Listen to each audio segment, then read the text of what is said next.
كبرت وتعلمت أن السكوت قد لا يكون علامة للرضا، وأن القوة لا تعني الصلابة، والطيبة لا تعني الغباء، وأن رضا الناس ليس غاية أصلا.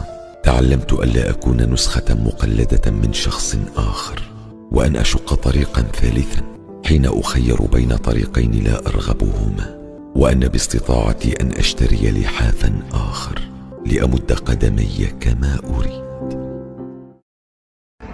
لما الله يقدر لنا شيء بيبدل الأسباب بالأسباب، بيسكر باب وبيفتح وراه مليون باب. كون راضي وكأنك بتملك كل شيء، لأنه اللي الله بيكتبه أحسن من أي شيء. لا تحزن على فوات الأشياء، هناك أشياء كان ينبغي لها أن ترحل إلى الأبد، وهناك أشخاص كان ينبغي لهم منذ زمن أن يعودوا غرباء، وهناك مواقف مريرة كانت لابد أن تمر عليك لتصبح أقوى في مواجهة غيرها فيما بعد، وهناك فرص لابد وأن تضيع لأنها لو لم تضع لضعت أنت، وهناك أيام لابد أن تقسو عليك حتى تعلم قيمة الأيام التي سوف تحنو عليك.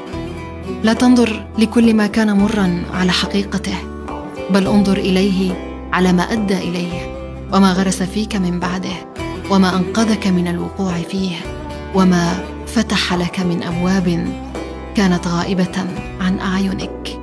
فعسى أن تكره شيئا وهو خير لك، وعسى أن تحب شيئا وهو شر لك.